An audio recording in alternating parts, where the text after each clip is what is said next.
Whenever I tell people I have 18 cars, inevitably there are follow-up questions. So here's a tour. We'll start over here, start at the end of the driveway, but over here I have 3 first-gen Subaru Foresters. This red one is manual transmission swapped, suspension's a basket case. Drove it home with a mismatched spare tire on it and the rear diff caught on fire, so then I had to tow it home. Needs some work, but I think is worth fixing up. It's an S model, so it's got the big sunroof and stuff. So I think that one will get fixed and sold. The white one here runs but has a funny misfire, and something in the rear end is seized, and it's really rusty. These rear quarters are just ruined. So that one I think will be parts. Thinking of doing a couple of things like turning it into a camping trailer or something. I don't know, it might just get scrapped. And then there's this one, which is in really good shape. Rear quarters aren't rusty at all. It's got some rust underneath, little rust underneath from sitting, but it's got less than 100,000 miles on it, and no motor, but that's easy enough to fix. We'll put a motor in it and send it down the road. Then out here we've got I'm gonna go around the other side so I can show you the interesting part. It's not that interesting. The 2004 Subaru Outback, and it has that sticker on the quarter panel, 35th anniversary, which really just means it's a base Outback with a 6-cylinder. So I mean it's got painted mirrors and handles, and well, it's all apart, that's right, because the radio doesn't work. But it's got climate control, but it's got a base black steering wheel. Doesn't even have tweeters in the doors. Cloth interior, no sunroofs. Kind of an odd duck. Cheap enough, runs good. Like 210,000 miles or something on it. Not sure what to do with it. It runs. Drives. I drive it occasionally. I've got insurance on it, but might send it down the road as well. This here is what started the H6 obsession for me. This is a 2004 Outback VDC. I bought it, crashed. Front end was all smashed up with about 130,000 miles on it, and I fixed it up, and we've put about 100,000 miles on it since then. Both of my kids came home from the hospital in it. We've driven it to South Carolina to visit family. We've driven it up to the end of the Keweenaw Peninsula, which is a bunch of mild off-road trails, no cell phone reception and stuff like that. We've done off-road trips in it. It's got the off-road registration stickers. It's been a few years, obviously. Kids will do that, but it's done more than most Jeeps. But it's got 235,000 miles on it, starting to show some issues. This one is a 2000. It's got a manual transmission, base model 4-cylinder. Not terribly interesting. Well, it does have 338,000 miles on it, and most of them been in Minnesota, so it is rusty. Quarters are gone, rockers are gone, but runs good, drives good. It's nice to drive a manual. This one here, this black one, excuse me, I just picked up. It is also a VDC, meaning top of the trim, top of the level trim. It's got two moon roofs, H6 power everything, side airbags, black on black leather, 135,000 miles on it. It's got a misfire, so I haven't figured that out. It was cheap, as with everything here. It was cheap. Guy that I bought it from threw some parts at it, didn't really know what he was doing. Maybe he was onto something and it needs more, or maybe he missed something, I don't know. Just got the title for it, so now that I know I own it, I'll start tinkering with it. That's why I just dusted the snow off. That's the plan today. There is my 1987 Toyota 4Runner. In the process of swapping a Lexus 1UZ 4-liter V8 into it. I've made several videos on various aspects of that, because that swap is not hugely documented. So there it is in its current state. When I originally had it apart, the oil pump, didn't seal correctly to the block, and I had to take a bunch of stuff apart. The pump is back on it, but not much else. The timing is all still apart. You know, I got 2 little kids. It's hard to get to it, but it'll get done. Let's go this way. 2003 Tacoma. 3.4 5-speed TRD off-road. Broken frame, you know, as they all do. Again, cheap enough. The TRD off-road and this drivetrain combination means electric locking rear differential, and it'll bolt right into the 4Runner. So that's the plan. That was the primary reason for buying it. It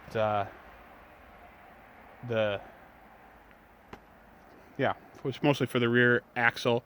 I also, obviously I have a lot of cars out here and I need to be moving stuff and pulling engines and stuff. So I'm also planning to pull the bed off, patch the frame in some manner or another, and build like a wrecker arm on it with a winch, so that I can lift engines and stuff out in the yard, and drive it around. The tires that are on the 4Runner, wheels and tires that are on the 4Runner, will probably find their way on there. Those Pro Comp X Terrains, and I've got some Duratrax for the 4Runner when it gets to that stage, and then I'll weld the diff out of the 4Runner and put that into the Tacoma. So that'll be Lincoln locked, as it were, for yard use, and then the 4Runner will have the selectable.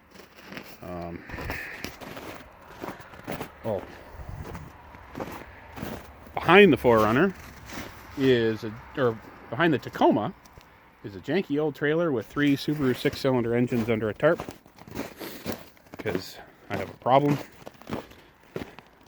There's an EG33, the 3.3 liter from an SVX. There's an EZ30 out of like 2002 Outback, and there's a later EZ30, a second gen, out of Tribeca, all with issues. I didn't pay a penny for any of them. So a friend of mine has a 4.7 liter WJ Grand Cherokee parts vehicle here. He's moving. That's his Impreza ice race car sitting here as well. If you guys haven't seen these, gnarly studded tires. 2000 Outback parts car. Just pulled the engine and transmission out of it. Transmission's going to go off to a new home. But it's nice for trim and tail lights and tailgate lift supports and stuff. Over here we have silhouetted. Let's go to the other side. It's a 1989 Subaru XT6. Maybe between the trees I can sort of get an angle. That thing was in pretty good shape when I bought it. Somebody pulled out in front of me while I was delivering pizzas and smashed up the front end. I had another one that was super rusty, so I stole the front end parts off of it to sort of turn this back into a car, but the years are showing. It's got pretty low mileage, only like 115,000, but it's a basket case as well. And because they're rare, it's kind of hard to get parts for, but they're fun. Goal is to make it into a rallycross car. So it's got gravel tires on it. So yeah.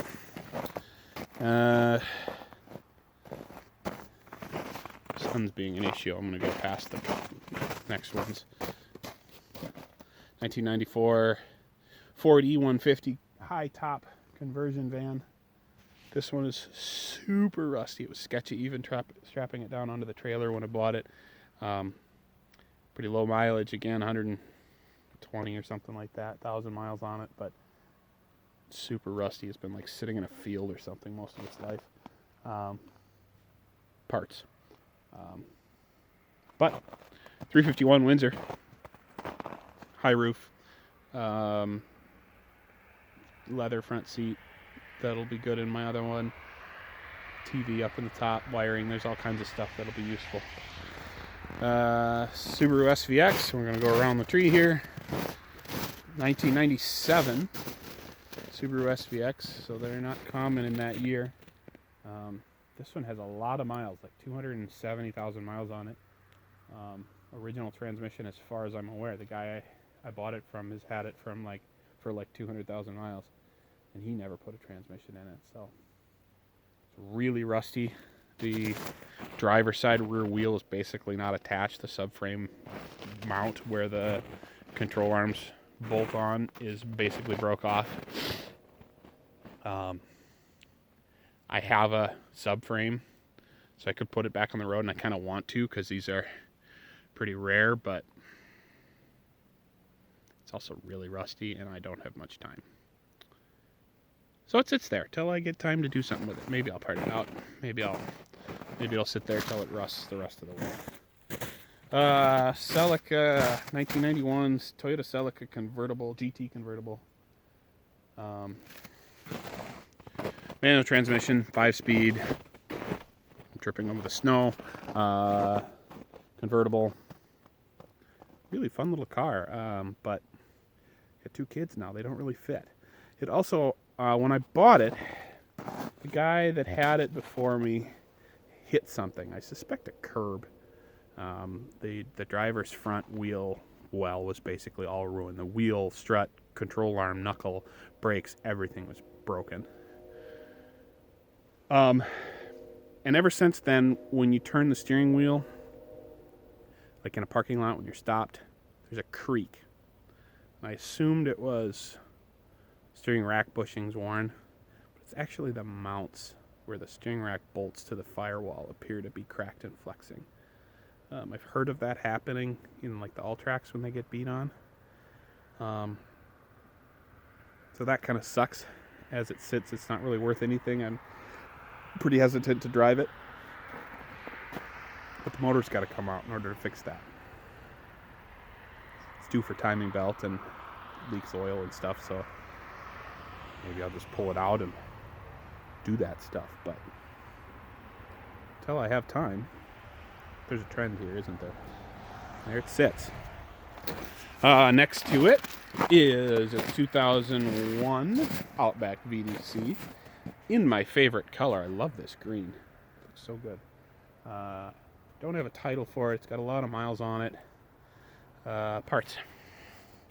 Somebody ripped all of the Macintosh stereo system out of it with... clearly they were intending to retrofit it because they cut all the connectors and stuff out of it. And that's okay. I got enough. It'll be fine for parts.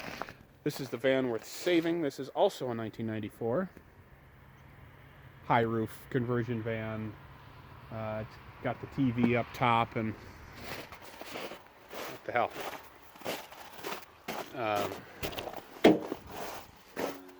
Come on in.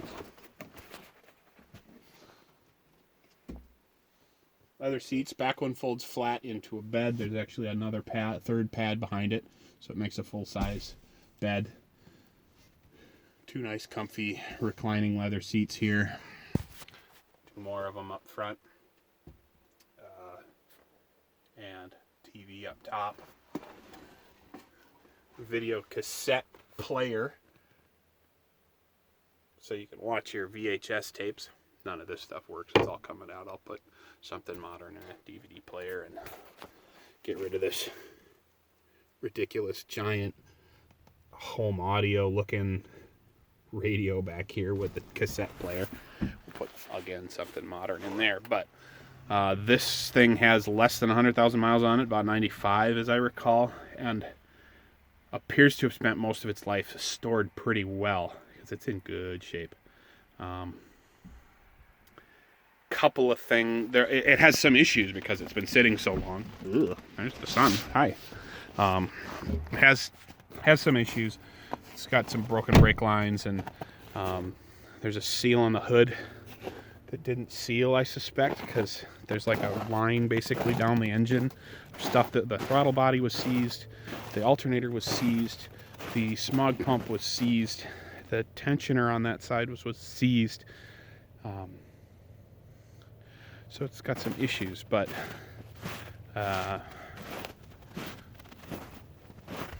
and it was being sold without a title, but I think we've overcome that. Got a hold of the guy that had it before. It had an open title, so somebody had bought it and never transferred it into their name. So I had to go back to the original owner, but I think I've got that figured out. So as soon as I have that title, I'll really start investing some time in it. It'd be nice to have a bigger vehicle for our family. Have some more room for all that crap. Also be able to tow a car trailer. Nothing I have can tow a trailer other than the vans. And out there in the woods, I don't know if you can see them, there's an SVX parts car right there. And that's a 1984 Subaru Brat. The SVX was crashed. It's all smashed up, really. Front end, roof are all wrecked, but had a good rear subframe, so I pulled that out of it and stuffed it in the woods. The Brat is super rusty, but it's got a lift and it's fun to play with. Water pump went out on it, and the bearing, like there's an inch of play in the pulley, so it doesn't cool itself anymore, so I can't really run it very long. So I pushed it sort of back out of the way. Had a company here doing a septic system a couple years ago, and they said they were going to cut down some trees and leave them here. What I didn't realize is they were going to leave them all in the freaking path to get to my cars. So those two cars are stranded at the moment. But hopefully once I get the Tacoma up and working as said yard truck, we'll have an opportunity to clear that up and get the Brat out. I've got a new water pump for it. Just thinking about doing like a Speeduino EFI setup on it just to make it run better. The carb is in dreadful shape. And then over there is a tarp shed with boat, jet ski, and many stacks of tires. And that pretty well covers the tour. Not much in the garage right now. Like I said, I just had the parts car in, pulling the engine and transmission, so that stuff's all scattered. So I'm gonna probably go. That's one of my missions today, is to clean that up and work on the black Outback. So that's what's going on here. It's pretty much chaos. I do own a car trailer, but it's in use by the guy who's got a couple cars here, so that'll come back at some point. And yeah.